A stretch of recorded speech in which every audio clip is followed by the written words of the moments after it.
ठीक ठीक है। ओके जी, गुड इवनिंग। तो आप लोगों के पास अभी हम लोगों ने ना लास्ट क्लास जैसे बताया था, तो अभी हमें डिस्कस करना है दिसंबर 2024 में जो CSR नेट का पेपर हुआ था वो डिस्कस करना है। एक्चुअली ये हुआ था फेब 2025 में, क्योंकि नाम तो वही रहता है ना, जून दिसंबर, ये ऑफिशियली जो है ना नाम यही है। सो ये जो पेपर है दिसंबर 2024 वाला पेपर जो है वो हुआ था फरवरी 2000। इसका पेपर है किसके पास? PYQ है तो भेजो एक बार ग्रुप में, मैं उसके यहाँ ओपन करता हूँ। ठीक है, ये पेपर होगा क्योंकि अभी तक हमने जून 2020 था ना, 2015 से स्टार्ट होके पिछली क्लास तक जून 2023 तक 24 तक हो गया है ना। ये सारे पेपर हमने डिस्कस किए, मेनली डिस्कस किए अभी पार्ट बी OB यूनिट 4। ठीक है, और मैं यूनिट 4 डिस्कस कर रहा हूँ, परिमल सर यूनिट 1 डिस्कस कर रहे हैं। ठीक है, तो 1 और 4 चल रहा है, तो इसका पार्ट बी अभी चल रहा है। पेपर है तो ग्रुप में भेजो, उसको मैं डाउनलोड करके ना ओपन करता हूँ।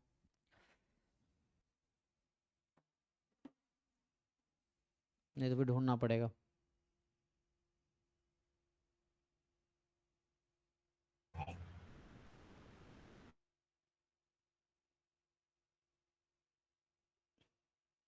ये क्रैश कोर्स वाले ग्रुप में भेजो अगर ये पेपर है आपके पास। ये कौन सा वाला? दिसंबर 2024 का मैथमेटिकल साइंस का जो प्रीवियस ईयर पेपर है वो भेजिए। अच्छा, इन्होंने भेजा ना, ठीक है, ये उसको मैं ओपन करता हूँ यहाँ पे ना।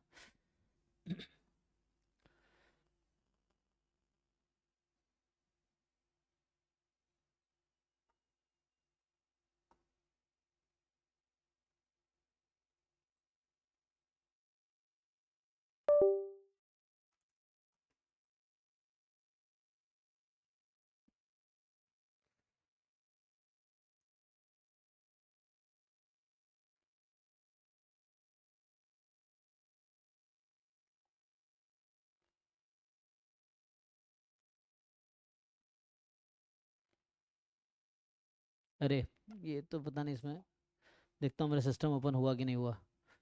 तो एक मिनट, करप्टेड फाइल बता रहा था ना, तो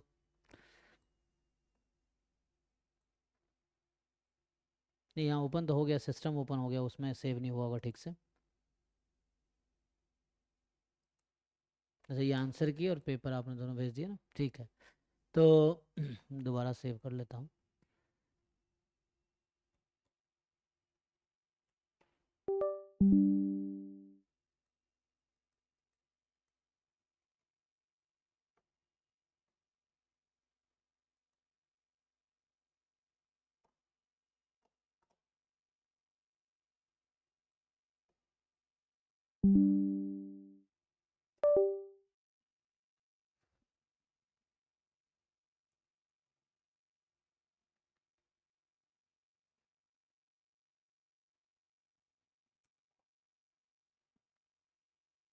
हम्म, ठीक है ना, तो ओपन हो गया। सो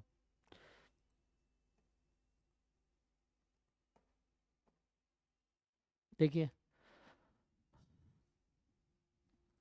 सी आपका है ना दिसंबर 2000 है ना, ये 28 फेब को एग्ज़ाम हुआ था, 28 फेब 2025 को ये एग्ज़ाम हुआ था। लेकिन ये दिसंबर 2024 वाला पेपर है। तो ये लास्ट एग्ज़ाम है जो हुआ था, है ना। इसके बाद अभी होना है इसी महीने 28 को। तो ये तो एप्टीट्यूड चल रहा होगा। ठीक है, तो 20 तक ये एप्टीट्यूड हो गया। उसके बाद अब यहाँ से 21 मैथ स्टार्ट हो गया, पार्ट।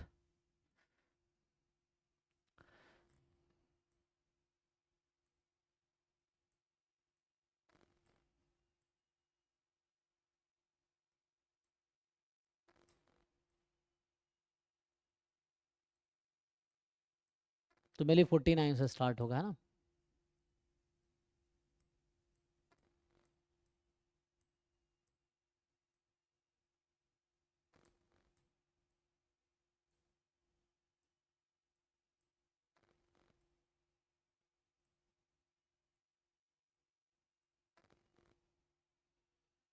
तो ये तो भी लास्ट टाइम डिस्कस कर रहे थे, है ना, इन्होंने पूछा था एक ने। तो ये 49 नंबर क्वेश्चन है, ठीक है।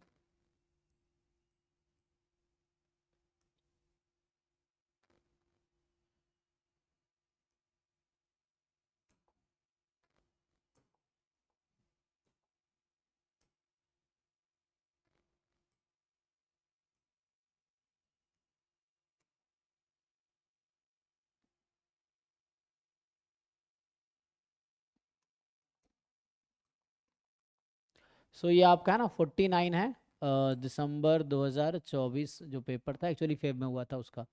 तो ये अभी कुछ दिन पहले हमने डाउट में आप में से किसी ने पूछा था, तो ये हमने डिस्कस किया था।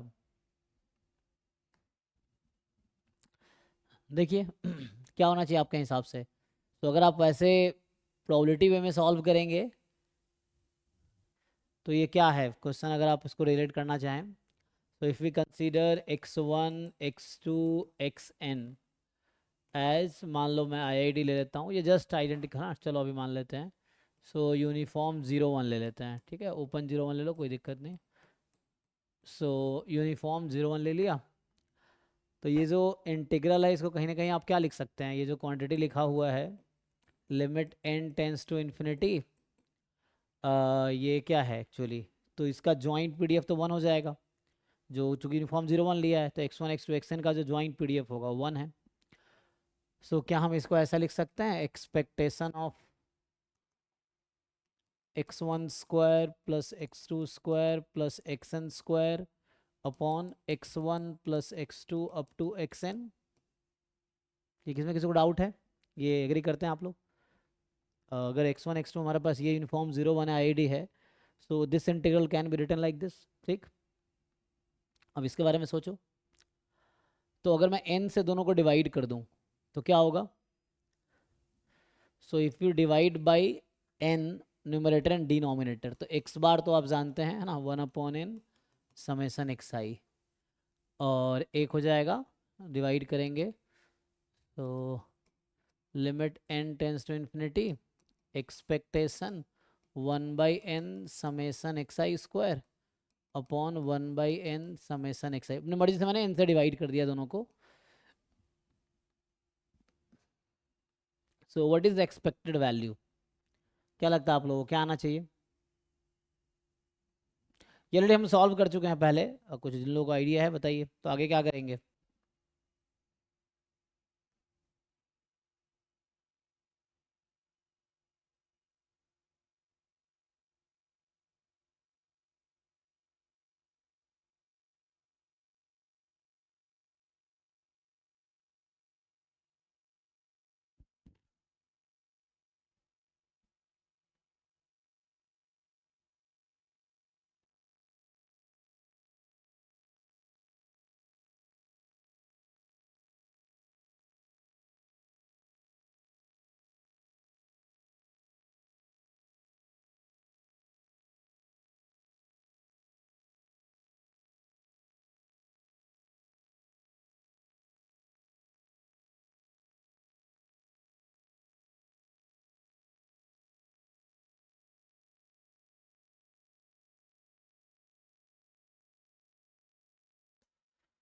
बताइए जी, so what do you see expected value क्या होना चाहिए। तो यहाँ से अगर आप देखेंगे लिमिट लगी हुई है ना, तो वैसे हम लोग जानते हैं weak law of large number, logically अगर वैसे लगाएंगे तो आप लोग ये जानते होंगे कि क्या होता है, 1/n summation xi converges in probability to ex, और ex कितना हो जाएगा यहाँ 1/2, 1/n summation xi square converges in probability to ex square. ex square यहाँ पे कितना होगा, 1/4 प्लस 1/12 जो कि 1/3। तो हमें एक्सपेक्टेड वैल्यू चाहिए, ठीक है ना। सो समहाउ यूजिंग एक्सपेक्टेड, हाँ आप अगर चाहो तो वैसे यूज़ करोगे, सो कहीं ना कहीं ये कन्वर्ज करेगी 1/3 अपॉन 1/2 जो कि आ जाएगा 2/3 पे, ठीक है। तो इसका आंसर 2/3 आ जाएगा, एक बार चेक कर लीजिए। So the expected value will be this.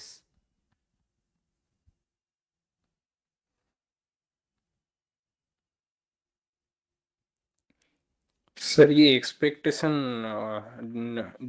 Denominator और न्यूमरेटर का इंडिपेंडेंट होगा ना दोनों? नहीं, इंडिपेंडेंट तो नहीं होगा, वैसे वैल्यू इंडिपेंडेंट नहीं कह सकते, बट कन्वर्जेंस की प्रॉपर्टी लगाओगे ना, आप जानते होंगे कन्वर्जेंस इन प्रोबेबिलिटी की प्रॉपर्टी, सो इनवेरियंस प्रॉपर्टी पता है ना आपको। सो अगर यहाँ से आप लगाओगे 1/n summation xi upon 1/n summation xi square will converge in probability to 1/2 upon 1/3, ये प्रॉपर्टी पता है आपको, कन्वर्जेंस इन प्रॉपर्टी होता है ना, जैसे x n converges in probability to x y n, क्योंकि यहाँ सपोर्ट 0 1 है, ठीक है ना। So y n converges in probability to y. So आप क्या जानते हैं, क्या ये थ्योरम का नाम? स्लट्स की लेमा। हाँ, स्लट्स की लेमा, तो उसको लगा लो। तो प्रोडक्ट के लिए कहता है तो 1/y ले लो। So x n upon y n will converge in probability to x upon y, ये लगा लीजिए। कितना आ जाएगा? 2/3, 3/2, ये आ जाएगा। तो एक्सपेक्टेड वैल्यू यही होगी when n tends to infinity. हाँ, स्लट्स की लेमा से, ठीक है। तो यहाँ इंडिपेंडेंस हमने यूज नहीं किया, हमने ये नहीं कह रहे कि न्यूमरेटर डिनोमिनेटर इंडिपेंडेंट है। अगर इंडिपेंडेंट होता भी तभी आप अलग अलग नहीं कर सकते। अगर x अपॉन वाई है ना, तो इसको ऐसा नहीं कर सकते, मतलब दूसरे तरीके से ना, आप इसको ऐसा नहीं लिख सकते, लेकिन इसकी जरूरत है नहीं, हमें एक्सपेक्टेड वैल्यू पूछ रहा है क्या होगा when n tends to infinity. तो this will converge to this. So ये कहीं ना कहीं limit n tends to infinity पे ये डीजेनरेट हो जाना है, मतलब ये जो क्वांटिटी है this will be degenerate as n tends to infinity. तो एक्सपेक्टेड वैल्यू यही आ जाएगी 2/3 ही। Okay sir.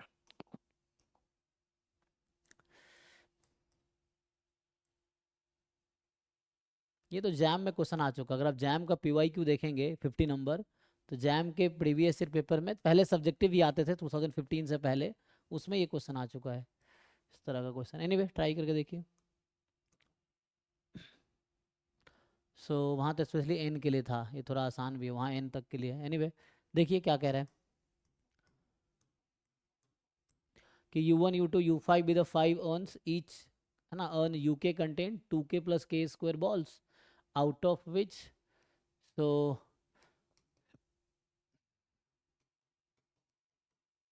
ठीक है, जिसमें 2K है वाइट एंड K² है ब्लैक, ठीक है।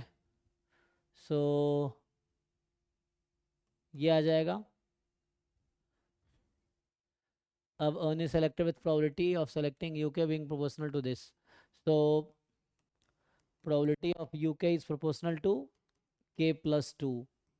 So probability of UK is equal to some constant time K + 2 summation probability of UK K from 1 to 5 is equal to C time summation K + 2। तो ये तो 1 हो जाएगा, ठीक है ना, ये क्वांटिटी 1 हो जाएगी। You will either select urn 1 urn 2 urn 3 urn 4 urn 5। So total probability 1 हो जाएगी and you find the sum. So K from 1 to 5, so है ना, sum of first n natural number n into n + 1/2 और 2 into आ जाएगा 5, है ना, 2 add हो जाएगा 5 टाइम। सो यहाँ से निकाल लीजिए कि so 1 is equal to C time, ये हो गया 15 + 10 25। सो C की वैल्यू आ गई 1/25। तो इससे ये समझ आया कि आगे कीजिए, सॉल्व कर लेंगे ना आप लोग, बताइए। तो अभी मैंने क्या निकाल दिया आपके लिए, अभी ये फाइंड किया probability of UK is K + 2/25 for all K can take value 1 2 3 4 5। मतलब probability of U1 U2 U3 U4 U5 find कर दिया हमने। आगे कीजिए, ये बेसिक क्या पूछा है हमसे। So a ball is chosen at random from the selected urn, then the probability that, पहले आपको एक अर्न सेलेक्ट करना है, उसमें से एक बॉल सेलेक्ट करना है। The probability that the earn U5 was selected given that the ball is white. Bayes theorem है ना, अप्लाई बेस थ्योरम। आंसर बताइए आप लोग कर लेंगे तो ट्राई करके बेस थ्योरम लगाओ, ठीक है। ये मैंने बता ही दिया है और बाकी यू ट्राई। ए इवेंट है कि ड्रॉन बॉल इज वाइट, ठीक है। तो हमें निकालना है प्रोबेबिलिटी ऑफ U5 गिवन ए, ठीक है। तो ये बेस थ्योरम लगा लीजिए, आंसर आ जाएगा, आई थिंक कर लिया होगा। तो बेस थ्योरम 11 12th में भी है, आपने पहले भी पढ़ा है, जैम गेट में भी आते हैं इसके क्वेश्चन, ठीक है। So you apply Bayes theorem. अगर आप आगे और लिखते हैं आपको जरूरत पड़ेगी ए गिवन UK की। सो ए है वाइट है, अगर केथ ऑन सेलेक्ट कर रहे हैं तो वाइट आने की क्या प्रोबेबिलिटी है, तो वाइट कितना है 2K, और कितने में से 2K + K², है ना। If you select the kth on and this for all K is equal to 1 2 3 4 5, ठीक है। Now you apply Bayes theorem. आगे आगे मुझे लगता है कर लेंगे सब लोग, एक लोगों ने सिर्फ आंसर बताया, सबका ये आ गया होगा। सो आप बेस थ्योरम लगा लीजिए। So probability of U5 into A given U5 upon summation total probability of A given UK K from 1 to 5, ठीक है। इसका सम निकाले जैसे वो बता रहे हैं, 1/5 आएगा, तो ठीक है 1/5 आएगा। ओके, जस्ट फाइंड दिस, है ना, प्रोबेबिलिटी जो भी है इसकी वैल्यू निकालिए, है ना। ये सब आसान क्वेश्चन, ये सब एग्जाम में आप कर सकते हैं, ये सब है ना बेस थ्योरम पे बेस्ड क्वेश्चन है, टोटल प्रोबेबिलिटी बेस थ्योरम वाला, तो ये सब आप कर पाएंगे इजली। इसमें थोड़ा प्रैक्टिस कर लोगे ना, तो जो बच्चा जैम गेट के PYQ भी कर लेगा तो भी इस तरह क्वेश्चन इजीली कर पाएगा। 51 in an examination question paper, so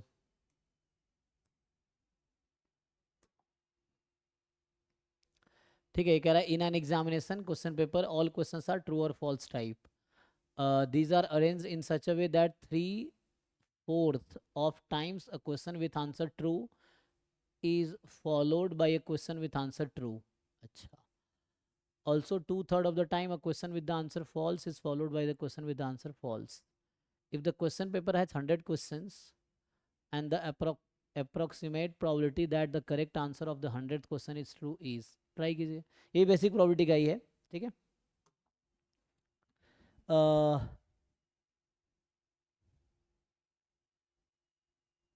क्या कह रहे हैं मनीष साहब, क्रैश कोर्स के स्टैटिस्टिक्स वीडियो में सर्वाइवल एनालिसिस ही लास्ट टॉपिक है ना सिलेबस का। सर्वाइवल आई थिंक हाँ उन्होंने कराए थे, सर्वाइवल किन्होंने कराए थे, पवन सर ने। बाद में ही बैच चला है, वो तो प्रीवियस ईयर बैच था, पिछले साल का वो क्रैश कोर्स का था। मतलब हमारा 3 बैच, ये समझो तीसरा बैच है। एक बैच हमने जनवरी 2024 में स्टार्ट किया था, जो कि जो एग्ज़ाम आपका हुआ था जून 2024 वाला, तब तक चला था। दूसरा हमने अगस्त 2025 में स्टार्ट किया, जो अभी तक चल रहा है। और तीसरा ये क्रैश कोर्स हमने अभी लास्ट 2 महीने के लिए स्टार्ट किया था। तो CSR नेट के वहाँ पे प्लेलिस्ट आपको जो ऐप में है वो 3 तरह के दिखेंगे। एक बहुत पहले PYQ बैच रहा होगा जो कि क्रैश कोर्स था, दूसरा प्रयास बैच है, और तीसरा ये क्रैश कोर्स बैच। तो मतलब ये मतलब नेट का तीसरा बैच हमारा है।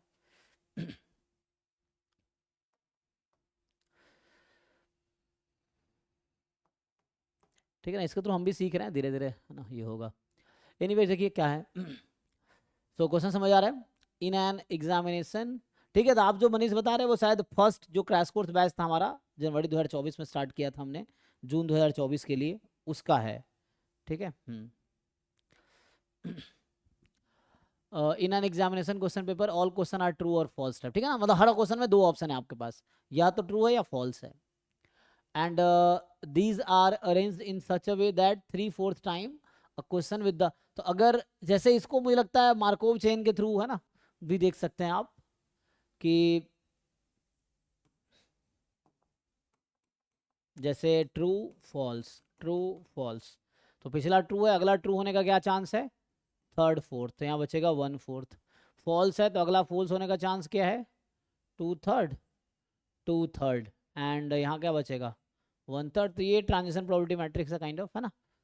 तो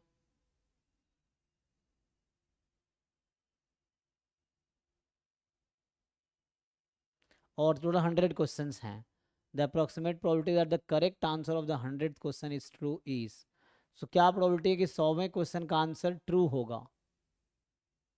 तो ट्रू फॉल्स कुछ भी हो सकता है, या तो ट्रू होगा या फॉल्स होगा। तो टोटल वैसे अगर आप देखेंगे तो टोटल नंबर ऑफ, है ना, वे हमारे पास है कि each question have 100 choice, 2 choice, right. Each question has 2 choice, true और फॉल्स। सो 100 है तो 2 की power 100 total number of possibilities हैं। अब पूछ रहा है कि क्या प्रोबेबिलिटी है कि जो 100वां क्वेश्चन है उसका आंसर ट्रू होगा, लेकिन अकॉर्डिंग टू दिस स्कीम, ठीक है। तो स्कीम को भी यूज करना है आपको।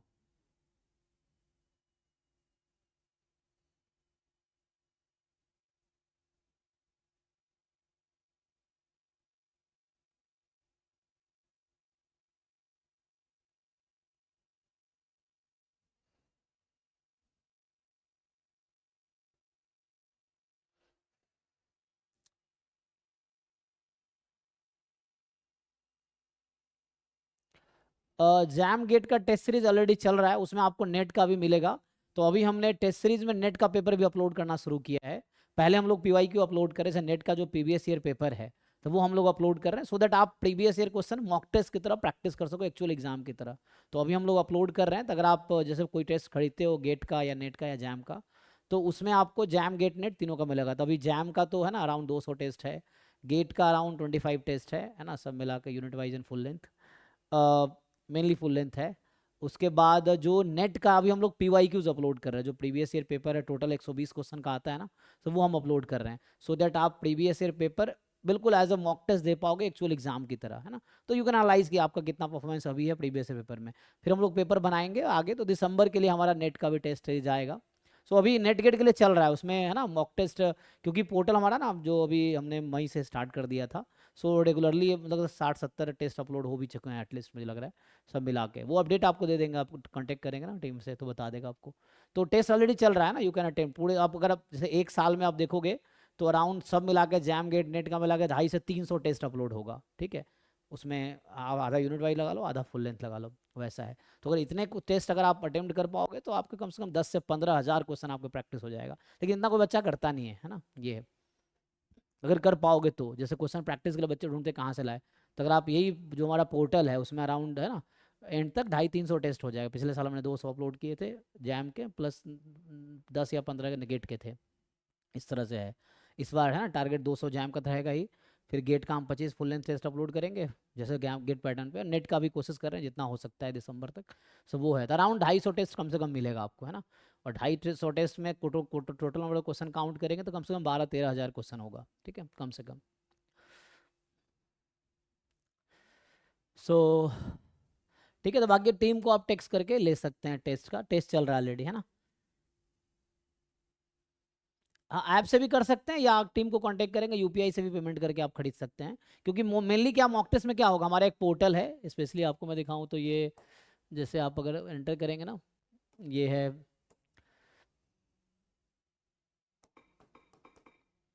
ये हमारा मॉक टेस्ट पोर्टल है।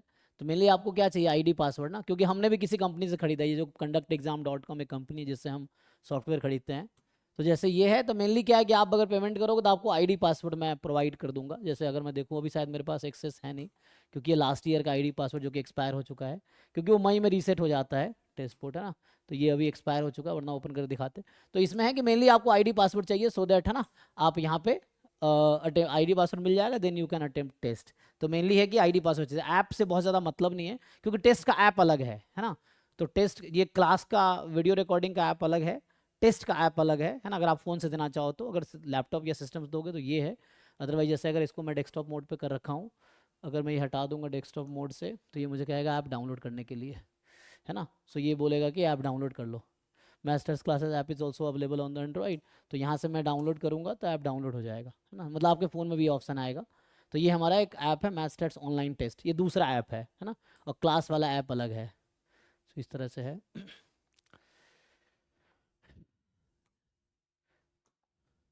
ठीक है, एनीवे, है ना। सो ये आप डाउनलोड कर सकते हैं। तो उसके लिए मेनली आपको ID पासवर्ड चाहिए, सो आप पे करके आप ID पासवर्ड ले सकते हैं। बाकी डाउट के लिए तो मैं डाउट फैकल्टी है भी हैं, मैं भी हूँ, है ना, डाउट पूछ सकते हैं, रेगुलर डाउट क्लास चल रहा है, ठीक है। एनीवे इस क्वेश्चन पे आते हैं। तो अभी 1-2 लोगों का आंसर आया है ना। शक्ति बता रही है 4/7 आएगा। उत्कर्ष करें क्या 1 फर्स्ट ऑप्शन, नेक्स्ट 2 बता रहे हैं। हाँ हाँ, टेस्ट का डाउट क्लास जैसा अभी सिलेबस जब कंप्लीट हो जाता है ना हमारा, जैसे जैम गेट का जब सिलेबस कंप्लीट हो जाता है, तो जैसे जैम का सिलेबस सितंबर एंड तक खत्म हो जाता है, गेट का सिलेबस अक्टूबर एंड तक खत्म हो जाता है, क्योंकि गेट में एक्स्ट्रा सिलेबस भी है। तो वो गेट तो अब ऐसा हो गया ना कि गेट का 60 मार्क्स का सिलेबस जैम के साथ है, कुछ सिलेबस नेट के साथ है। तो अभी इस बार हम प्रॉपर एक गेट का अलग से बैच नहीं चला रहे, पिछले साल अर्जुना बैच था जो प्रॉपर सिर्फ मतलब डे 1 से लास्ट तक अलग से उसकी क्लासेस चली थी गेट की। इस बार अभी जैम के साथ ही चला रहे, क्योंकि है ना 60 मार्क्स का सिलेबस जैम के साथ ही, जैम वाला ही है।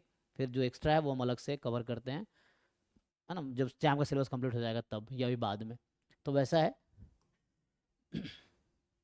बाकी डाउट क्लास होगी। तो mock test discussion syllabus complete होने के बाद मॉक टेस्ट डिस्कशन क्लासेस होती हैं, जैसे अभी जैसे रेगुलर क्लास चल रही है, तो वैसे ही हम एक एक टेस्ट का डेली डिस्कस करते हैं, स्पेशली जो डाउट हो। और आपको test full length test with solution मिलेगा। तो फुल लेंथ टेस्ट के साथ पोर्टल पे ही सॉल्यूशन रहता है, आप सबमिट करोगे तो आपको सॉल्यूशन भी डिटेल दिखेगा उस पर, ये है। नहीं तो डाउट क्लास होती है, तो डाउट डिस्कशन क्लास भी होता है, मैं ही लेता हूँ, तो पूछ सकते हैं आप मॉक टेस्ट का भी। ठीक है, बाकी लोग 2 तो अलग अलग आंसर आ रहा है, कैसे होगा?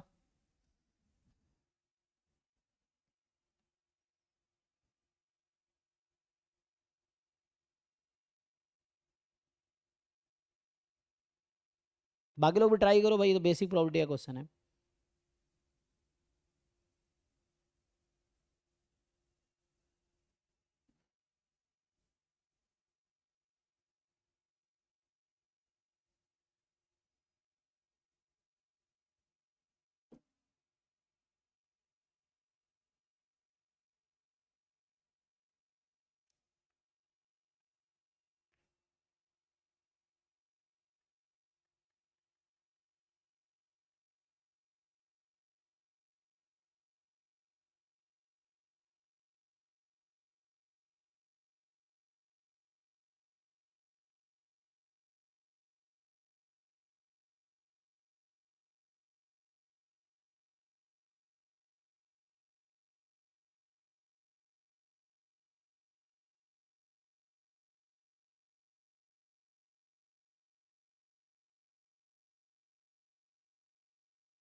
बताइए जी, तो वन बाय वन तीन लोग अलग अलग आंसर आ रहा है। शक्ति आपने कैसे किया, आप बता पाएंगे क्या करना चाह रहे हैं इसमें?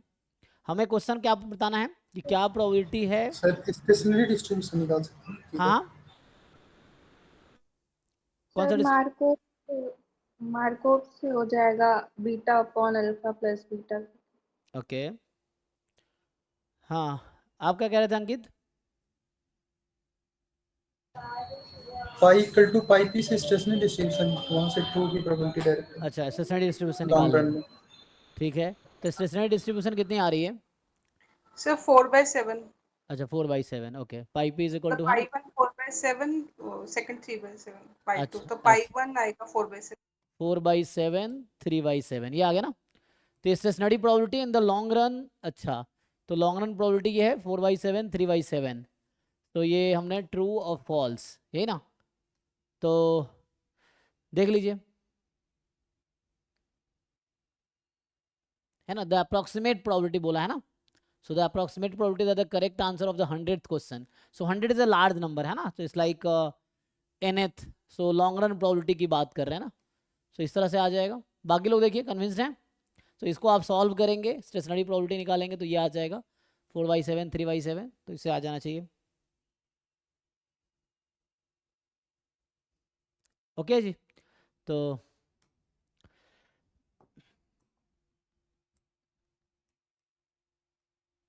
ये भी आसान है। ये सब आप कर पाएंगे। जो बच्चा पूछता है ना सर क्या टॉपिक पढ़ने चाहिए था, आपको समझ आया, तो बेसिक प्रोबेबिलिटी के 2 क्वेश्चन थे। फिर हमने जो 3 क्वेश्चन अभी किए रैंडम वेरिएबल के हैं।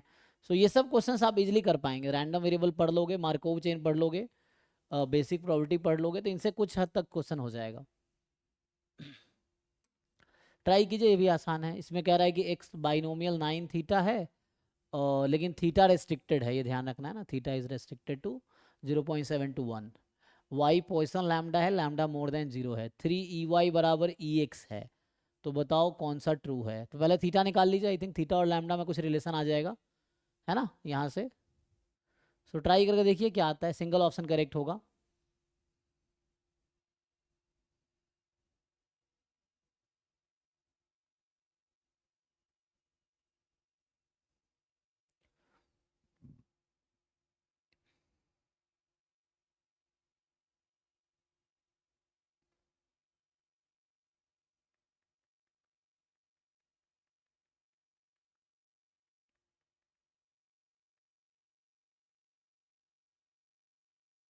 पहले से क्वेश्चन को यूज़ करके आप लैम्डा और थीटा में रिलेशन निकालिए, फिर देखिए क्या हो सकता है।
आया जी, कुछ डिसाइड हुआ? फोर्थ आया।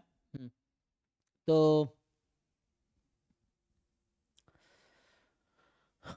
अच्छा, इसमें ना बहुत घुमाया है नहीं। तो ये कह रहा है कि सपोज एक्स बाइनोमियल 9 थीटा है, ठीक। तो एक्स जो है आपका बाइनोमियल 9 कॉमा थीटा, लेकिन थीटा रेस्ट्रिक्टेड है 0.7 से 1 में। वाई है पॉइसन लैम्बडा, ठीक है, एंड लैम्बडा हमारे पास है मोर देन 0, ये रहता है। हमें बता रखा है 3 EY, है ना। सो 3 टाइम EY मतलब lambda is equal to EX, जो कि है 9 थीटा NP, है ना। तो यहाँ से आ गया lambda is equal to 3 theta. तो इससे ये समझ आया कि चूंकि थीटा 0.7 से इसमें है, तो लैम्बडा की वैल्यू रेस्ट्रिक्ट हो गई 2.1 से 3 में, राइट। क्योंकि लैम्बडा 3 थीटा है, तो इसका मतलब है 3 थीटा की वैल्यू 2.1 से 3 में। सो लैम्बडा भी रेस्ट्रिक्ट हो गया 2.1 से 3 में, ऐसे ही होगा। एंड सो लैम्बडा और 3 थीटा में रिलेशन पता चल गया कि लैम्बडा है। अब क्या है वेरिएंस एक्स। सो वेरिएंस एक्स जो हमारे पास है वो है NPQ, यही है। और वेरिएंस वाई ये तो लैम्बडा ही है। सो काम या तो लैम्बडा में ले आओ या थीटा में ले आओ, आपकी मर्जी है ना, ये तो सबको एक में वेरिएबल में ले आओ। तो एक काम करते हैं, थीटा में ही ले आते हैं। सो ये हो गया 3 थीटा। अब यहाँ है 9 थीटा 1 माइनस थीटा, और ये है 3 थीटा। तो अब ये देखना इन दोनों में कंपैरिजन आपको देखना है कि क्या है उसके अकॉर्डिंग। सो ये जो कह रहा है कि variance of X more than 3 time variance of Y होगा। तो अगर मैं रेशियो लूँ तो इसका मतलब है कि पहले वाले, इसका ये मतलब हो गया ना पहले वाले का, कि variance of X upon variance of Y जो होगा वो 3 से ज़्यादा होगा। तो निकाल के देखते हैं variance x upon variance of Y. So variance of X upon variance of Y, इसको डिवाइड कर दीजिए. तो 9 theta 1 minus theta upon 3 theta. ठीक, सो इसको कैंसिल करेंगे. 3 3 जा 9, थीटा थीटा कट गया. सो 3 टाइम 1 माइनस थीटा आ गया. अब इसका क्या रेंज होगा? सो 3 टाइम 1 माइनस थीटा. अब ये क्या 3 से बड़ा होगा? तो ये 1 माइनस थीटा पर डिपेंड करेगा. तो थीटा की वैल्यू 0.7 से 1 में थी, तो 1 माइनस थीटा, पहले माइनस करेंगे तो -1 इधर होगा. चलो पहले माइनस, ठीक है. So minus theta will be -1 to -0.7. 1 minus theta will be 0 to 0.3. सही है, देख लीजिए. सो ये हो गया 1 माइनस थीटा 0 टू 0.3 हो गया. तो 3 टाइम कर देंगे तो आ जाएगा 0 टू 0.9. यही है. तो इसकी वैल्यू तो ये यस सर, यही है ना. सो यहाँ से क्या समझ आया हमें कि ये जो क्वांटिटी है, ये लेस देन 0.9 है. और सो ठीक है, तो ये लेस देन 0.9 है. तो इससे क्या समझ आएगा ना, तो यहाँ से variance of x is less than 0.9 time variance of y, ऐसा कुछ है. तो मोर देन तो नहीं हो रहा है, तो पहला तो आउट हो गया. सो अब ऐसे ही इसका भी है. अगर इसको हम डिवाइड कर दें, हाँ यही कर रहे हैं, है ना. तो variance of x upon variance of y, ये कह रहा है 2 और 3 के बीच में आएगा. तो हमने तो ये देखा रेशियो तो 0.9 से कम है ना. नेगेटिव तो हो नहीं सकता रेशियो. तो कहने का मतलब अभी जो हमने देखा है कि 0 और 0.9 में ये जो रेशियो है, this ratio is between 0 and 0.9, variance x upon variance Y. ठीक है. तो यहाँ कह रहा है कि 2 और 3 के बीच में, ये भी गलत है. गलत है, चेक कर लो, क्योंकि 2 और 3 के बीच में तो नहीं आ रहा, क्योंकि लेस देन 0.9 है. तो इसकी वैल्यू तो 0 से 0.9 से कम ही है, तो 2 से बीच में तो हो नहीं रहा, तो ये भी आउट हो गया. अब है ना, वैसे 1 कर देंगे तो ऐसे ऐसे हो जाएगा ना. तो 0.9 इज लेस देन 1. तो यहाँ से सिंपली क्लियर हो जाएगा कि variance of x less than variance of y. ठीक है. So variance of x less than variance of y, ये भी आउट हो जाएगा. ठीक है, क्योंकि ये यहाँ रेशियो लेंगे. So variance x upon variance y 1 से 2 के बीच में, लेकिन तो 0.9 लेस देन 1 है. तो यहाँ वेरिएंस एक्स अपॉन, ये कह रहा ना, variance x upon variance Y less than 1 होगा. यस, क्योंकि ये लेस देन 0.9 पहले से पता, लेस देन 1. तो 4 सही बता रहे हैं ना. ठीक है. चेक कर लीजिए, किसी को डाउट है तो बताइए. बेसिक रैंडम वेरिएबल का नॉलेज और थोड़े वैल्यू कहाँ से कहाँ तक लाइक कर सकती है, ये आपको निकालना था.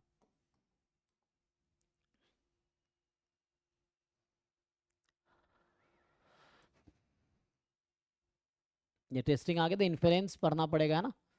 तो वही प्रोबेबिलिटी, इन्फेरेंस, स्टोकेस्टिक.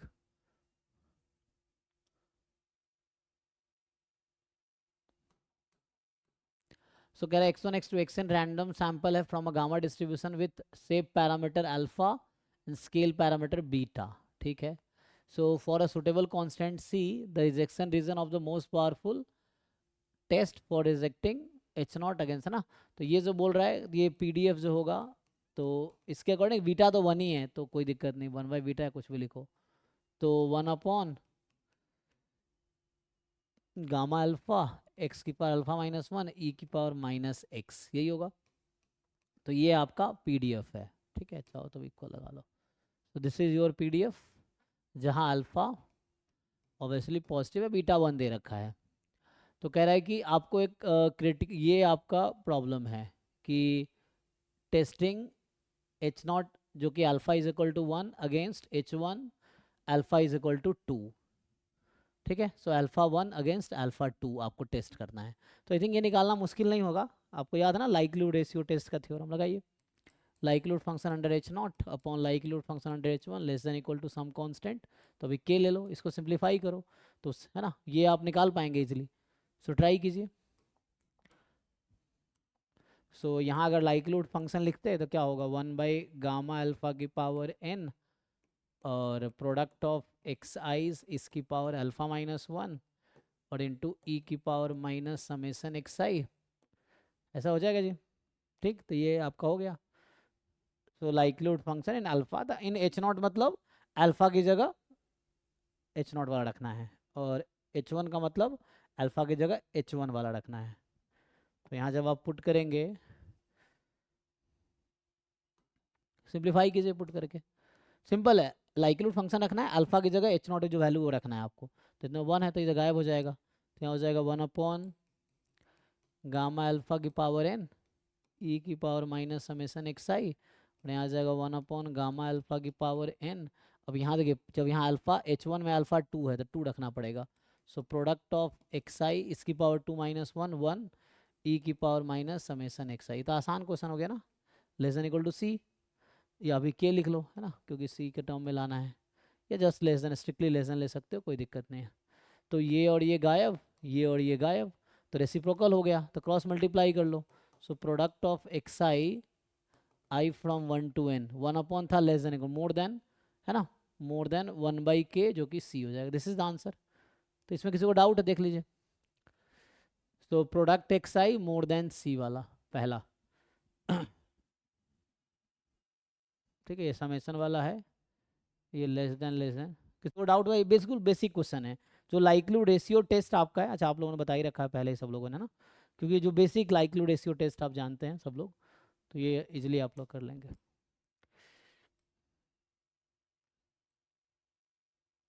ये भी ट्राई कीजिए, ये भी आसानी है, यहाँ पे आपको एमएल ही निकालना है, तो ये तो आप लोग कर लेंगे इजीली। फाइंड कीजिए।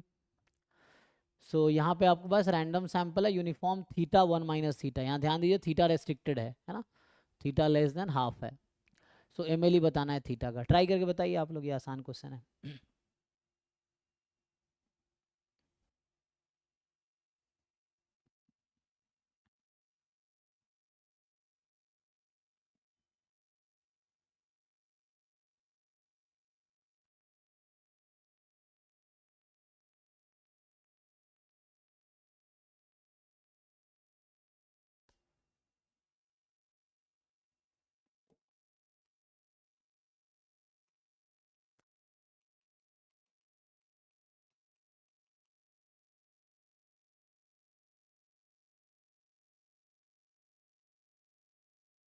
तो हमें तो लाइक्लीहुड फंक्शन चाहिए नहीं, तो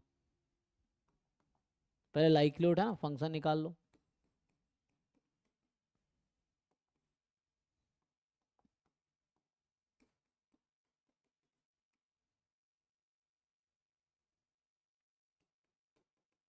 ऐसा हो जाएगा b माइनस ए, है ना, तो ये आ जाएगा जहाँ पे each X I between theta to 1 minus theta, यही होगा। So each X I between theta to 1 minus theta, बस ये बता रखा है कि थीटा जो है वो लेस देन हाफ है। ओके, सो तो यहाँ से ब्रेक कर लीजिए, है ना, तो ये फॉर ऑल आई, तो यहाँ से हो जाएगा theta less than each X I, तो थीटा मिनिमम से भी लेस होगी, and 1 minus theta more than, है ना, यू में लगा equality, no problem. So more than equal to each X I, so इसका मतलब है कि 1 minus theta more than equal to maximum of all, ठीक है। तो यहाँ से theta less than equal to x1 है, एंड दिस, इसको कंबाइन कर लीजिए, तो कंबाइन करेंगे यहाँ से थीटा आ जाएगा less than equal to 1 minus xn। अब इसको और इसको कंबाइन करो, तो इसका जो कंबाइंड सॉल्यूशन आएगा इन दोनों इक्वेशन का, ठीक है, सो इसको और इसको आपको कंबाइन करना है। So theta less then this, तो थीटा लेस देन दोनों से छोटा है ना, so minimum of first order statistics 1 minus nth order statistics, और ऑप्शन में कुछ हाफ का चक्कर दिख नहीं रहा है, ठीक है ना, तो इसके अकॉर्डिंग आंसर आ जाएगा, देख लीजिए। तो इसके अकॉर्डिंग मतलब है ना, ये आप लोग भी डिसाइड कर लेंगे, आप बाकी आप चेक कर सकते हैं कि लाइक्लीहुड फंक्शन क्या है, डिक्रीजिंग, यहाँ चेक कर लेते हैं।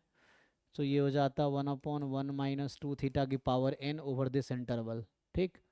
तो ये डिक्रीजिंग फंक्शन है, देख लो किसके क्या है, 1 माइनस 2 थीटा की पावर n, तो थीटा जितना बढ़ाओगे है ना इन्फिनिटी की तरफ ले जाएंगे, जीरो हो जाएगी, और थीटा है ना लेस देन हाफ है, तो लेस देन दिस, इसको लेस देन हाफ होना पड़ेगा, ठीक है। सो थीटा रेस्ट्रिक्टेड है ना, अपर बाउंड इसका पता है हमें।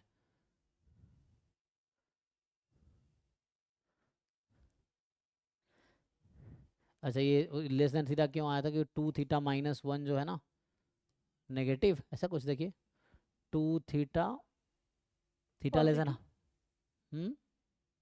ठीक है, नेगेटिव है। सो x1 x2 xn भी है ना, random sample from uniform theta 1 minus theta distribution where this, ठीक है। तो ये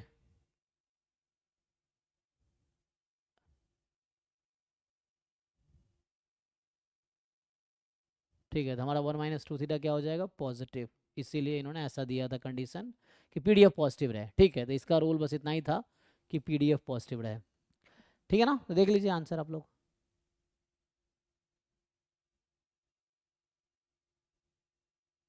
तो ये आ जाएगा, यही एमएलए आ जाएगा, यू कैन जस्टिफाई कि लाइक्लीहुड फंक्शन मैक्सिमम पॉइंट पे है।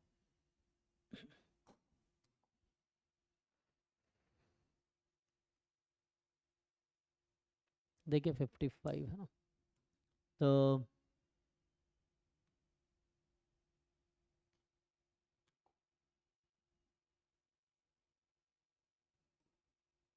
इसको ट्राई कीजिए। तो ये कह रहा है कि suppose five is the most powerful test of size 0.05 for testing a simple hypothesis h0 against simple alternative h1.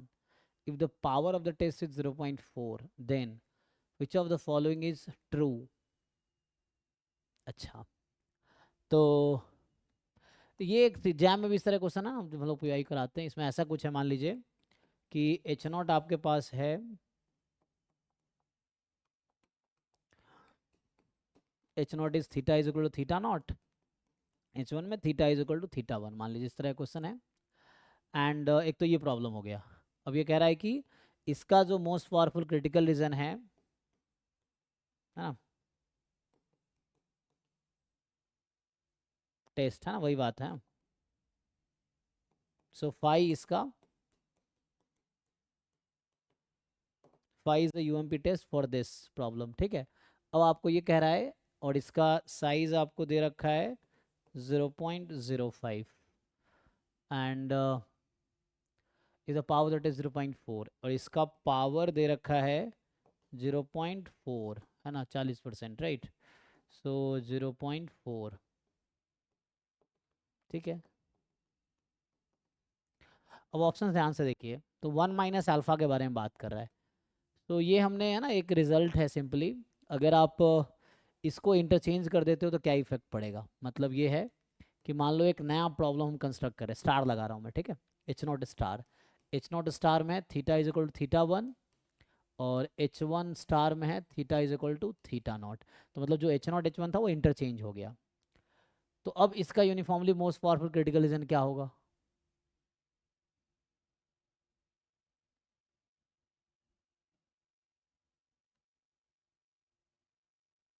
तो ऑप्शंस क्या है, 1 minus alpha 1 minus pi is the most powerful test at level 0.6 for testing h1 against h0। तो यहाँ जो है ना, जैसे मान लो ये अल्फा है और ये अगर बीटा है, तो यहाँ जो फॉर्मूला आता है साइज इज 1 माइनस बीटा। अगर आप पावर निकालेंगे तो आएगा 1 माइनस अल्फा। ये एक है ना, कहीं हमने रिजल्ट देखा था, तो इस तरह से प्रूफ भी किया जा सकता है। तो साइज होगा 1 minus beta, power is 1 minus alpha, तो उसके अकॉर्डिंग आ जाएगा ये 60%, तो मतलब 0.6, और ये आ जाएगा 95%, है ना, तो ये 0.95, इस तरह से कुछ देखिए। तो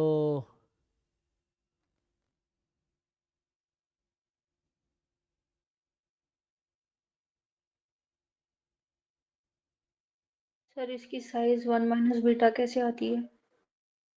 लगाइए, डेफिनेशन लगाइए, पता चल जाएगा। जैसे अगर अप्लाई करेंगे तो साइज का डेफिनेशन क्या है, ट्राई करके देखिए, आप ट्राई करेंगे आ जाएगा। ये क्रिटिकल जो रीजन क्या होगा? क्रिटिकल रीजन क्या होगा, जैसे इसका क्रिटिकल रीजन 5 है, तो इसका जो हो जाएगा चेंज हो जाएगा, नहीं। तो इसमें आई थिंक अपोजिट हो जाएगा, तो 1 माइनस 5 वही है। 5 पता है ना, 5 का मतलब यहाँ पे कुछ ऐसा है कि जैसे 5 इज द टेस्ट फंक्शन है ना, कि 1 0 इस टाइप का अगर मैं नॉन रैंडमाइज टेस्ट लगाऊं, तो यहाँ पे कोई टी है क्रिटिकल रीजन, मान लीजिए for example more than C है, और ये अदरवाइज, तो 1 माइनस 5 क्या होगा, 1 0 जब आएगा T less than C and 0 otherwise, इस तरह से, ठीक है। तो वैसा कुछ मतलब है। चेक कीजिए जी, तो क्या आंसर होना चाहिए आपके हिसाब से?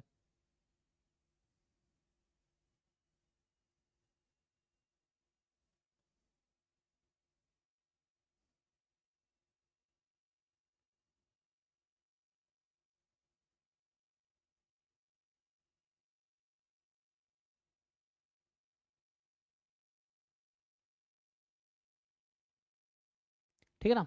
तो इसका क्रिटिकल रीजन 5 है।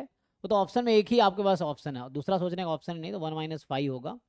तो मतलब कहने का मतलब अगर इसका क्रिटिकल रीजन है, मान लीजिए टे कोई फंक्शन है T less than equal to C kind, तो इसका आएगा T more than equal to C. या अगर इसका critical region T more than C है फॉर एग्जांपल, तो इसका critical region T less than C होगा, ये होगा, है ना? तो इसी को यहाँ पे इसको 5 के थ्रू लिख रहा है और इसको 1 - 5 के थ्रू, तो पहला ही सही हो जाएगा।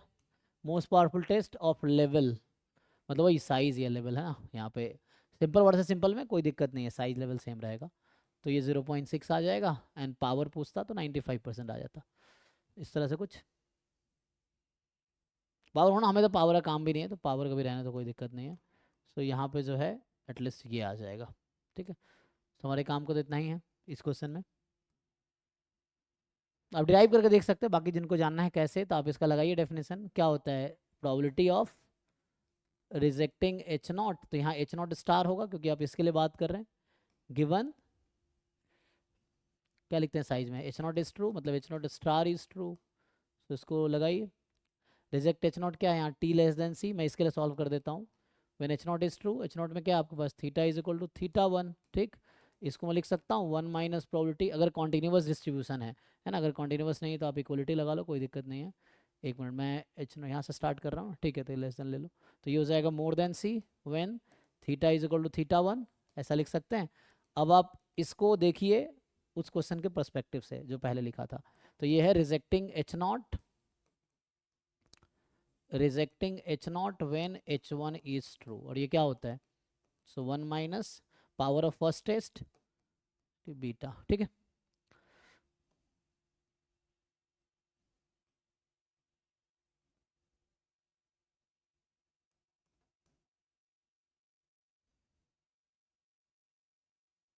ठीक है जी, तो पहला आ जाएगा।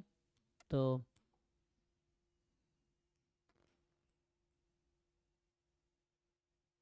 नेक्स्ट क्वेश्चन है ना 56।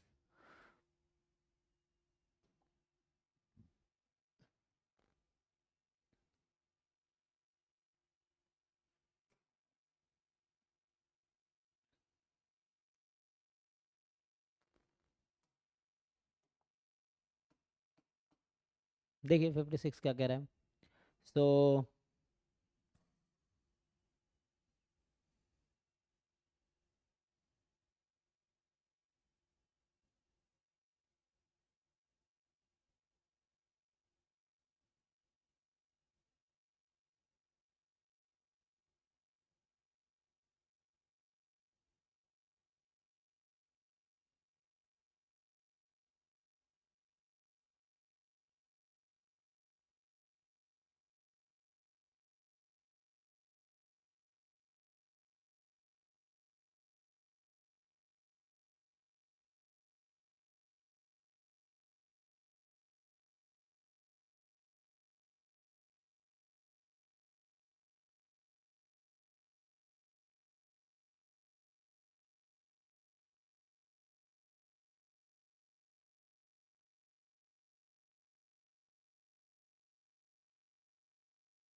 ये ट्राई कीजिए, नॉन पैरामीट्रिक टेस्ट है, ठीक है ना। तो ये नॉन पैरामीट्रिक टेस्टिंग का क्वेश्चन हो गया। कितना आ रहा जी? 4 आ रहा है, सी, अच्छा। सो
आया जी?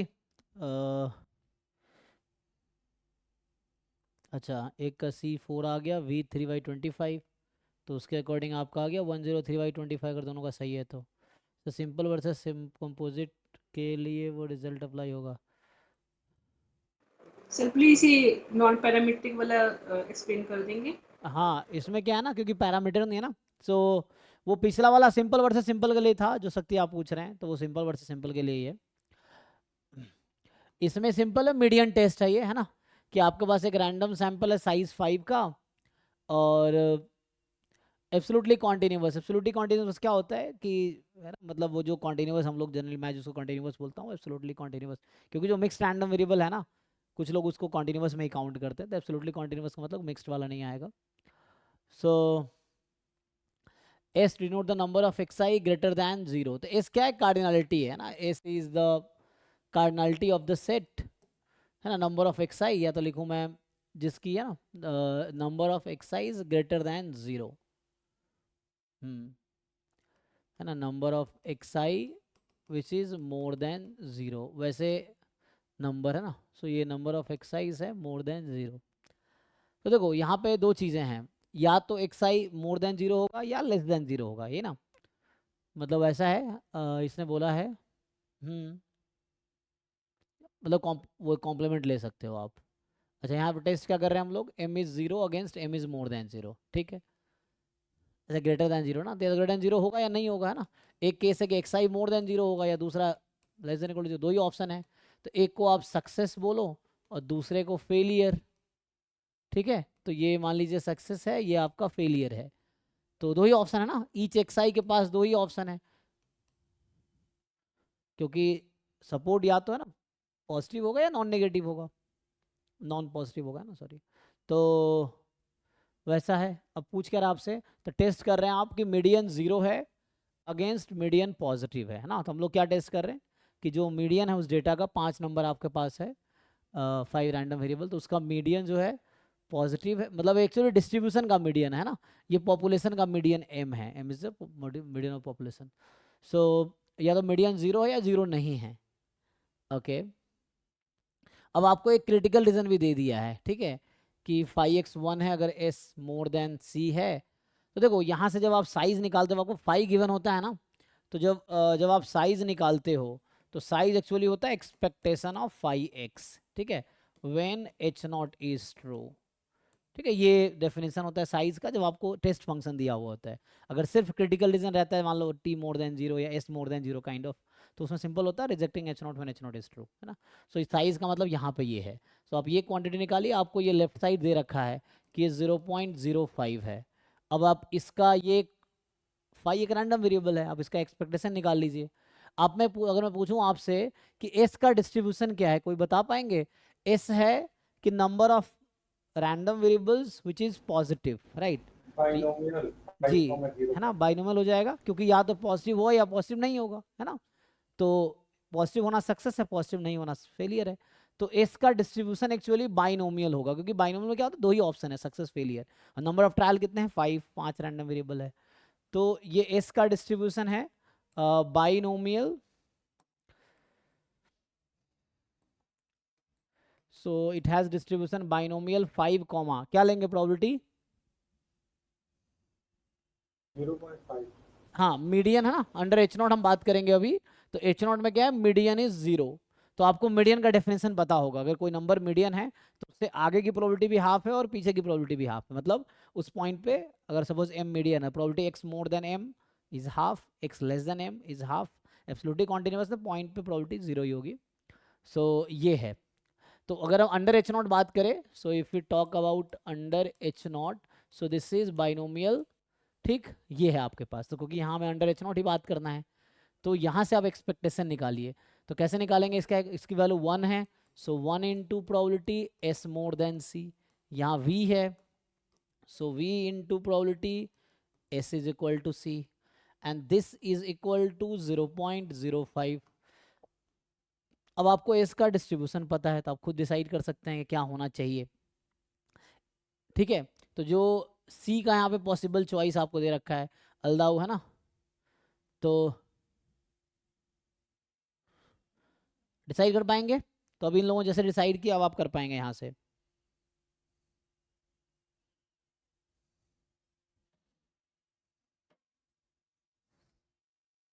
तो ऐसा क्या सी रखेंगे और वी रखेंगे ताकि ये 0.05 हो जाए, ठीक है।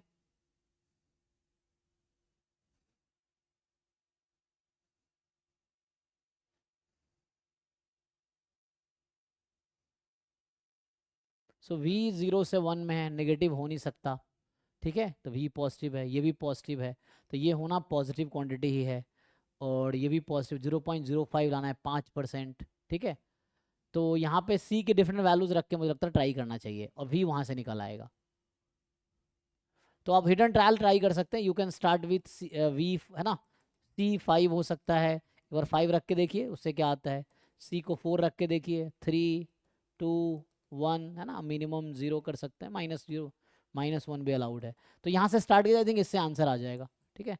So you can try, hidden trial तरीके से हो जाएगा कि किसके साथ ये मैच करता है, आपको ये दिख जाएगा, फिर सूटेबल भी मिल जाएगा जिससे ये मैच कर जाएगा। तो अभी आगे आगे क्या हमारे पास ये है ना, सो साइज दे रखा है बस। तो पूछ रहा है c प्लस वी क्या होगा। तो इस इक्वेशन से ना दोनों क्वांटिटी आ जाएगी, क्योंकि हमें इक्वलिटी मैच करानी है ना। तो इक्वलिटी मैच कराने के लिए जैसे ये बता रहे हैं कि जैसे अगर इन लोग एक बार सॉल्व करके देखिए, आप एक काम करते हैं, पुट करके देख लेते हैं। c को 4, जस्ट जिन्होंने आंसर बताया मैं उसको जस्ट वेरीफाई कर रहा हूँ। तो जैसे इन्होंने बताया 3/25, वो बाद में आ जाएगा, पहले आप c पुट कीजिए, v तो आ जाएगा सुटेबली, ठीक है। तो आप यहाँ पुट करके जरा सॉल्व कीजिए, खुद समझ आ जाएगा। तो अगर इसको मैं चेक करूँ, मैं सिर्फ RHS निकालता हूँ, 0.05 आना चाहिए। So probability s more than 4 plus 3/25 into probability s is equal to 4। Binomial लगा सकते हैं। सो ये 1 माइनस करेंगे, या मोर देन 4 में बस 5 ही आएगा। सो है ना, s तो बाइनोमियल 5 तक, तो 5 तक ही जाएगा। तो आएगा s is equal to 5 plus 3/25, ठीक है ना। मतलब यहाँ बस 5 ही वैल्यू है, तो मैं डायरेक्टली पुट कर देता हूँ। सो ये आ जाएगा हाफ की पावर 5, ठीक है, 5c5 1 ही हो जाएगा, 3/25, और ये 5c4, तो 5 आएगा ना, sorry 5c4 is 5 and half की पावर 5 है ना। जैसे अभी आप v नहीं पुट करते, मान लो v अगर यूज़ ना करो, जैसे c रख के देख रहा हूँ हिडन ट्रायल, तो यहीं से v आ जाएगा। अगर आप चाहोगे नहीं v नहीं पुट करते हैं, है ना, तो अगर आप v ऐसे ही रखो, फिर आपको खुद आइडिया मिल जाएगा। c हम लोग 1 बाई 1 पहले 5 रख के देखेंगे, फिर देखेंगे v क्या आता है। v इस बीच में आना चाहिए, आपको v मोर देन 1 मिलेगा तो सुटेबल नहीं है, फिर 4 रखो 3 रखो ऐसा करके, तो मान लो भी नहीं पुट करते हैं। तो ये हमें दे रखा है 0.05, ये है 0.05। तो ये अभी इक्वेशन आ गई, है ना। अब इसको आप सॉल्व करके v निकाल पाएंगे, तो हो गया 1 + 5v अपॉन 2 की पावर 5 32, ये है 5 अपॉन 100 मतलब 1/20। यहाँ से देख लीजिए, तो यहाँ से v निकल आएगा, देखिए 3/25 आ रहा है, चेक कीजिए। तो c is equal to 4 and v is equal to 3/25 इसको सेटिस्फाई कर रहा है। एक बार चेक करके देखिए, आ रहा है।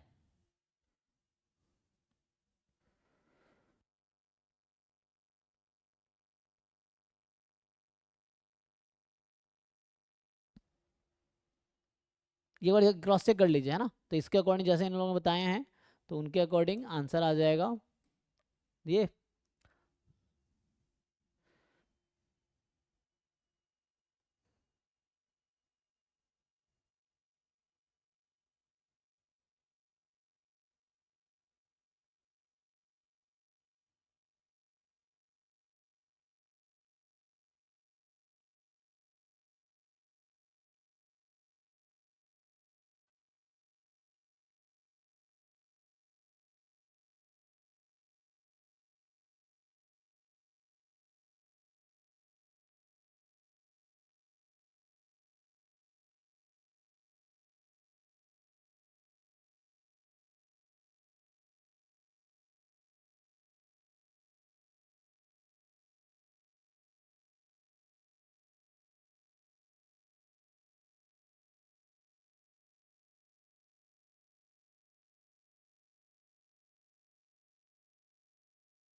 ओके जी, ठीक है ना, इससे आगे answer.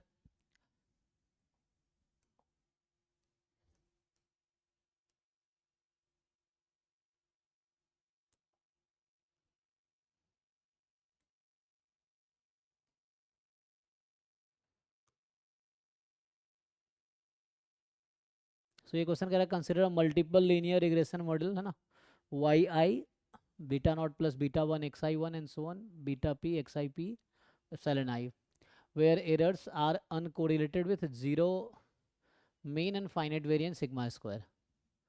So yi is the ith response let yi hat be the ith predicted response by the least square estimation method and epsilon I hat is yi minus yi hat.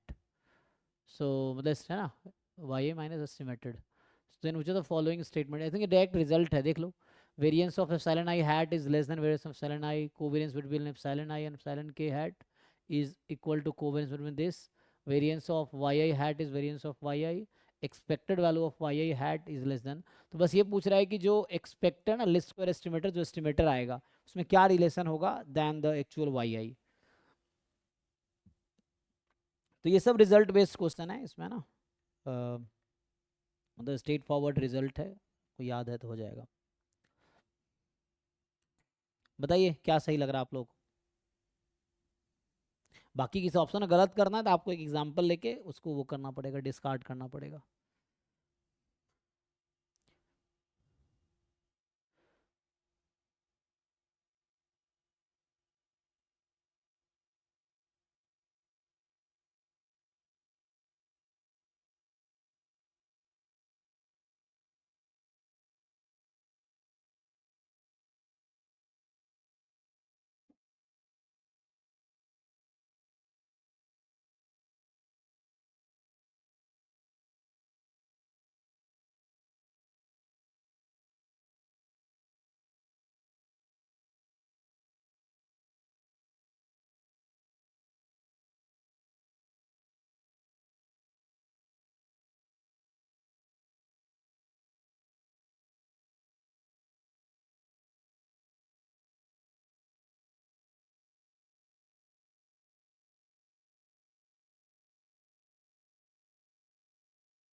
किसी को idea है, कोई बताना चाहेगा तो आसान है ना.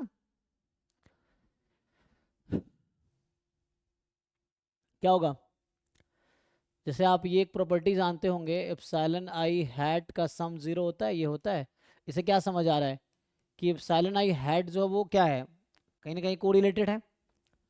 तो ये जो कह रहा है कि कोवेरिएंस इसका, तो ये तो कोरिलेटेड है और यहाँ पे तो अनकोरिलेटेड बता रखा है ना, तो ये क्वांटिटी तो 0 हो जाएगा नहीं, और ये 0 नहीं होगा, तो ये तो गलत है. फिर जैसे अगर आप वेरिएंस लगाओगे, क्या हमारा लिस्ट स्क्वायर एस्टिमेशन का पर्पस क्या होता है कि हम इस क्वांटिटी को मिनिमाइज करते हैं ना, कि ये जो है we minimize this quantity, right.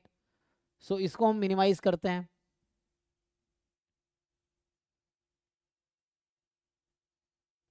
और यहाँ एप्सिलॉन आई क्या रैंडम वेरिएबल है ना, तो और इसका एप्सिलॉन आई का एक्सपेक्टेशन कितना था, मीन 0 था. तो ये expectation of Y I hat जो होगा ये एक्सपेक्टेशन ऑफ वाई आई हो जाएगा.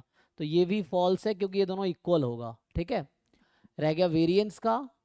सो वेरिएंस जब दो क्वांटिटी का आप सम करोगे तो क्या होगा.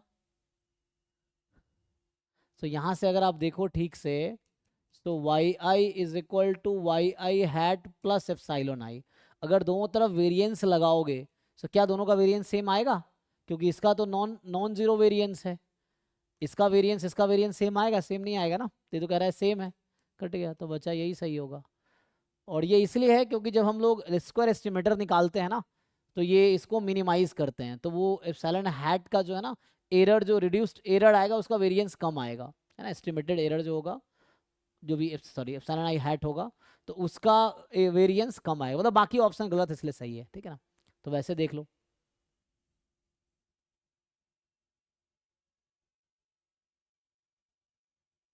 ठीक है ना, जो रेसिडुअल्स है ना वो क्या है, एस्टिमेट्स हैं ट्रू एरर का, या सो इसका वेरिएंस रिड्यूस हो जाएगा। एनीवे ये बेसिक प्रॉपर्टी पे था, मतलब आपको आइडिया है, जस्ट बेसिक जो प्रॉपर्टीज हैं उस पर ही हो जाएगा। ये है ना मल्टीवेरिएट एनालिसिस का है, ट्राई कीजिए इसको क्या आएगा।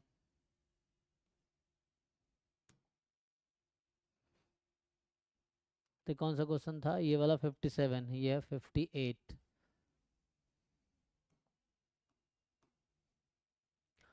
सो X Y Z with random variable such that S एक मैट्रिक्स है एक्स वाई वाई जेड जो कि विसार्ट है ना 10 सिग्मा, और उसके बाद है ना विसार्ट डिस्ट्रीब्यूशन है आपके पास, सिग्मा दे रखा है आपको, 10 डिग्री ऑफ फ्रीडम है ना। एंड सो आपके क्या पूछ रहा है, define T is equal to Z minus Y square by X, ये टी डिफाइन किया, तो बताइए टी का वेरिएंस क्या आएगा, सॉल्व करके बताओ। So what should be variance of T.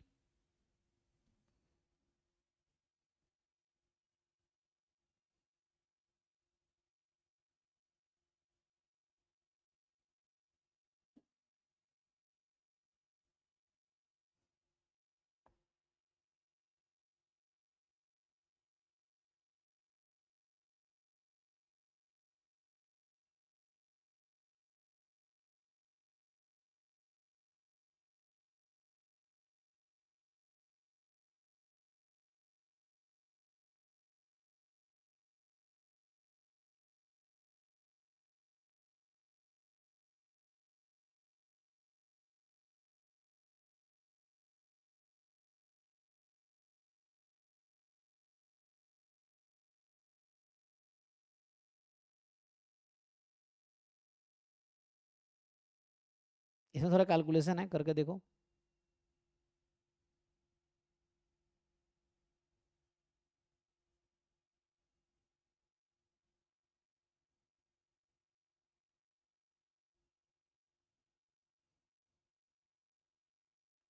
ठीक है ना। So X Y Z random variable है ना, एंड एस है 2 dimensional Wishart with 10 degree of freedom, and variance को सिग्मा है, सिग्मा आपको दे रखा अलग से, तो आपको बताना है टी का वेरिएंस क्या होगा।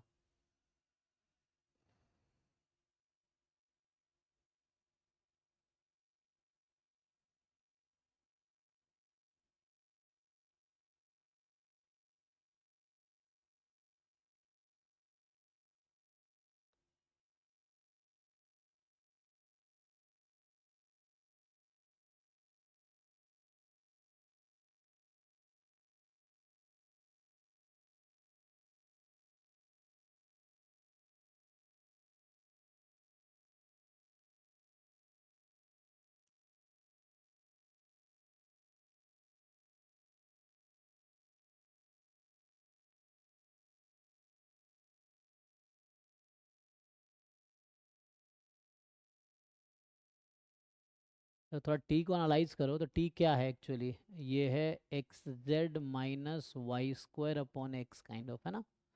और X Z minus Y square कहीं ना कहीं डिटर्मिनेंट ऑफ एस है, और एक्स जो है वो फर्स्ट रो का एलिमेंट है, right, first row first column का, इस तरह से कुछ।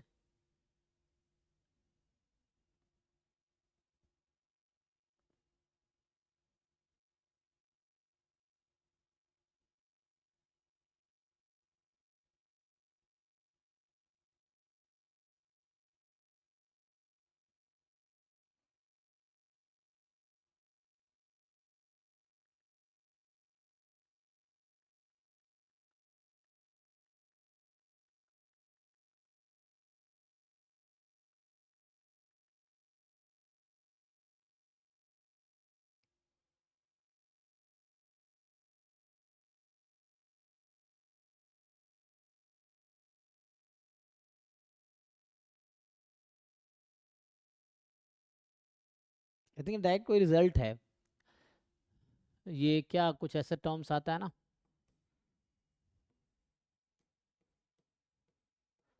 Sure complement of Wishart distribution, ऐसा कुछ।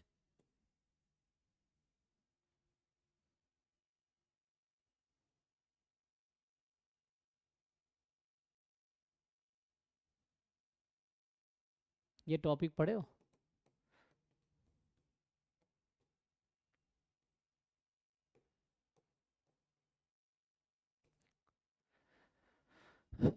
तो इससे क्या आएगा अगर तुम ये निकालोगे, तो यही टी है एक्चुअली। तो टी का जो डिस्ट्रीब्यूशन आएगा यहाँ से, दैट विल बी समथिंग, यहाँ एन क्या है, एन यहाँ डिग्री ऑफ फ्रीडम कितना था, 10 था ना, तो इस तरह से कुछ। तो ये कहीं ना कहीं काई स्क्वायर एन में आएगा, और इसका फॉर्मूला क्या है, what is expression for this.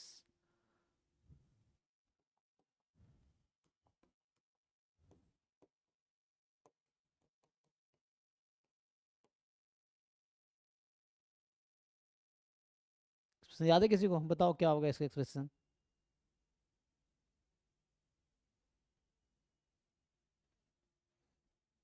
या मैं ऐसे लिख दूं,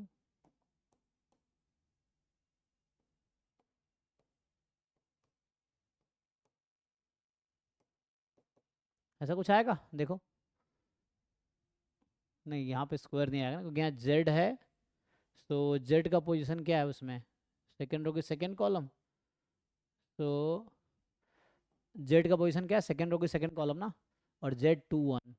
वाई का पोजीशन क्या है, सेकेंड रो की फर्स्ट कॉलम या फर्स्ट रो की सेकेंड कॉलम है ना, और एक्स है सिग्मा 1 1, तो इसकी वैल्यू कितनी आ जाएगी।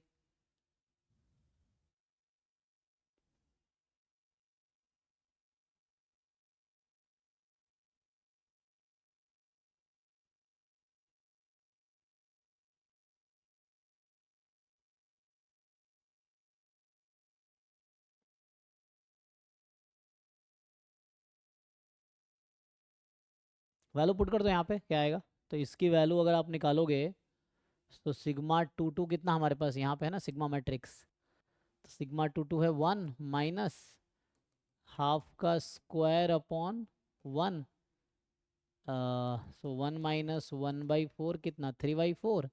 तो ये टी का डिस्ट्रीब्यूशन कहीं ना कहीं 3/4 टाइम काई स्क्वायर 9, ये रिजल्ट है। तो इससे आपको वेरिएंस अगर निकालना है टी का, तो ठीक है, तो ये आ जाएगा 9/16 कांस्टेंट है, एंड इसका वेरिएंस कितना होता है काई स्क्वायर का, 2n।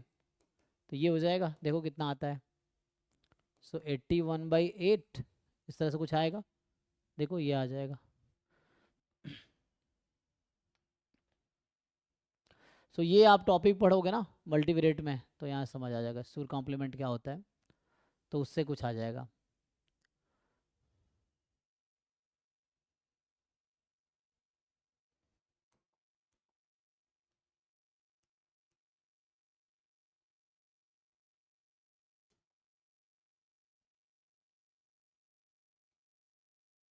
ये भी एक रिजल्ट है ना रिसेंटली, बाकी कर सकते हो प्रूफ, किसी बच्चे ने अभी क्वेश्चन पहले ग्रुप में भेजा भी था, है ना, ये आई थिंक नेट वाले ग्रुप में ही देखो।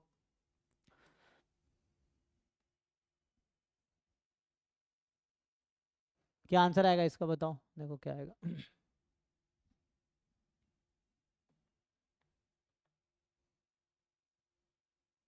अच्छा टाइम भी हो गया नहीं, तो नेक्स्ट बैच का भी टाइम है, ठीक है। आई थिंक 59 और 60 रह जाएगा, है ना। तो 59 एक ये है, ये हालांकि ग्रुप में ना किसी बच्चे ने भेजा ही था कल परसों, देख लेना एक बार, सैम्पलिंग का रिजल्ट ही है। और ये 60 में क्या है, अच्छा ये ऑपरेशन रिसर्च का है ना, MG1 क्विंग थ्योरी सिस्टम है, अराइवल रेट 1 है, independent identical successive, service time आपको दे रखा है, ये गामा डिस्ट्रीब्यूशन है, आई डिफाइन कर रखा, वेरिएंस ऑफ I2, ये भी आसान क्वेश्चन अगर आप देखोगे तो ये 2 क्वेश्चन रह गया जिसको कल देख लेते हैं, ठीक है। तो अभी नेक्स्ट बैच है उसको देखते हैं। सो इसमें जो है,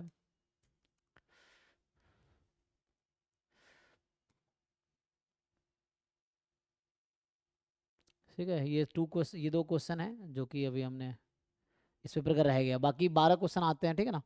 सो हमने अभी 10 डिस्कस कर लिए हैं, ये दोनों रह गया है अभी। इसको आप ट्राई करके देखो, आप लोग कर पाओगे। ठीक है,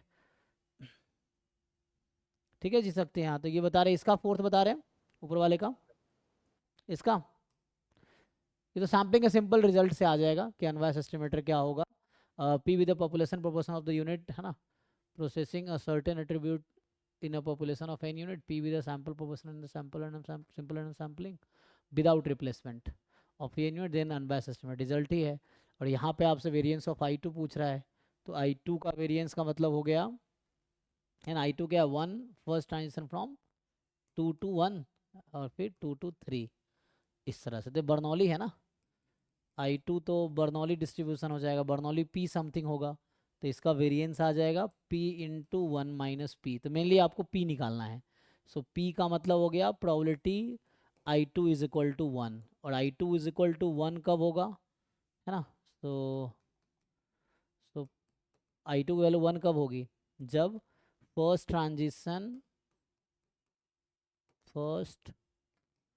ट्रांजिशन फ्रॉम 2 to 1, ये निकाल लो कितना आएगा, देन हो जाएगा। अराइवल रेट 1 है एंड सर्विस टाइम ये है, तो ये प्रोबेबिलिटी निकाल लो, उससे आंसर आ जाएगा इजीली। ठीक है, ट्राई करके देखो, पहले तो नेक्स्ट क्लास में देखते हैं। वो तो रिजल्ट ही है, तो मुझे लगता है ये कंप्लीट ही कर लेते हैं। तो अभी जैसे इसको अगर तुम कर लोगे तो क्या हो जाएगा, दिसंबर, ये था दिसंबर 2024 का, उसके बाद नेक्स्ट पेपर अभी होना है। तो पार्ट भी ऑलमोस्ट हो गया है ना, 1-2 क्वेश्चन अगर छोड़ दो बीच में छूट गया होगा, तो ये ऑलमोस्ट हो गया है। तो इसको कंप्लीट कर लो, अभी देख लो एक बारी, एंड फिर कल से हम लोग पार्ट सी स्टार्ट करेंगे। ठीक है ना, ईच पेपर का पार्ट सी डिस्कस, जितना हो सकता है एग्जाम तक की क्लास होगी, तो जितना पॉसिबल है ट्राई कर रहे हैं। ठीक है,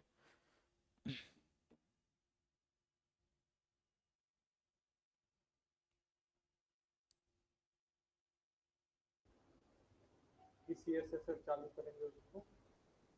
जोर से बोलो, आवाज़ नहीं आ रही आपकी। हाँ,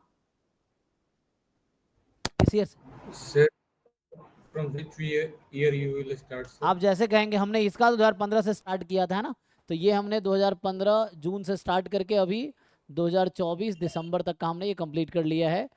पार्ट बी ऑलमोस्ट, है ना, 1-2 क्वेश्चन अगर छोड़ दो तो ऑलमोस्ट सारे क्वेश्चन हमने डिस्कस किए हैं, कुछ क्वेश्चन छोड़ के। पार्ट बी के यूनिट 4 ये हो गया है।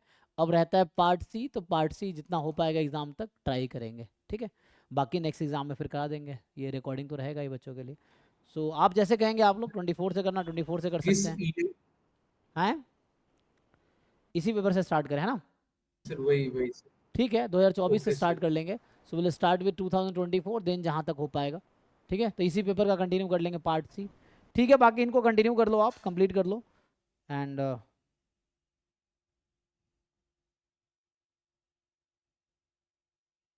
ठीक है, आज ही स्टॉप करते हैं। ठीक है, थैंक यू, बाकी देख लेना आप। नेक्स्ट बैच अभी स्टार्ट।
सो ये मे बी आई थिंक आपका 1/4 आएगा।